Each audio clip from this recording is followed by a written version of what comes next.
Praise the Lord. ஆண்டவருக்கு மகிமை.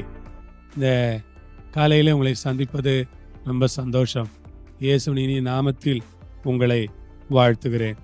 2 கொரிந்தியர் 10:4 எங்களுடைய போராயுதங்கள் மாம்சத்துக்கு ஏற்றவைகளாயிராமல் அரண்களை நிர்மூலமாக்குகிறதற்கு தேவ பலமுள்ளவைகளாய் இருக்கிறது. எங்களுடைய போராயுதங்கள் மாம்சத்துக்கு ஏற்றவைகளாய் இராமல். ஆண்டவருக்கு நன்றி. எங்களுடைய போராயுதங்கள், இந்த இடத்துல பவுல் என்ன சொல்லுகிறார்? எங்களுடைய போராயுதங்கள், எங்களுடைய ஆயுதங்கள், எங்களுடைய போர்க்கருவிகள். நாங்கள் உபயோகிக்கிற போர்க்கருவிகள் என்ன? விசுவாச வாழ்க்கையில், கிறிஸ்தவ வாழ்க்கையில், ஆவிக்குரிய வாழ்க்கையில், ரட்சிக்கப்பட்டிருக்கிற இந்த புது சிருஷ்டியின் வாழ்க்கையில் நாம் உபயோகிக்கிற ஆயுதம் என்ன?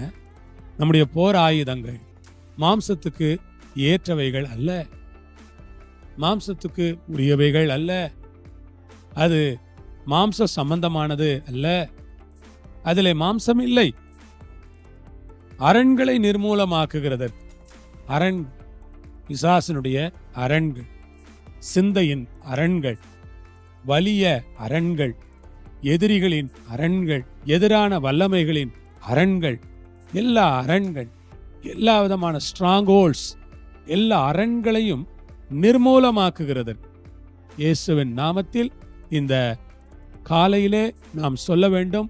அரண்களை நிர்மூலமாக்குகிறதற்கு அவைகள் தேவ பலமுள்ளவைகளாய் இருக்கிறது. ஆமென்.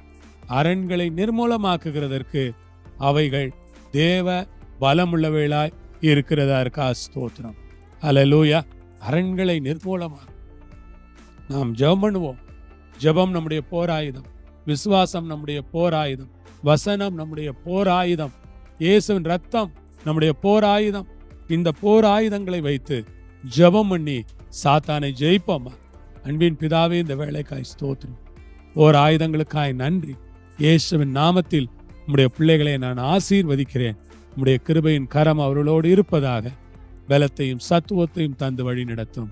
ஆமென், ஆமென். ஆண்டவருக்கு மகிமை. உங்களை ஆசீர்வதிப்பார். ஆமென்.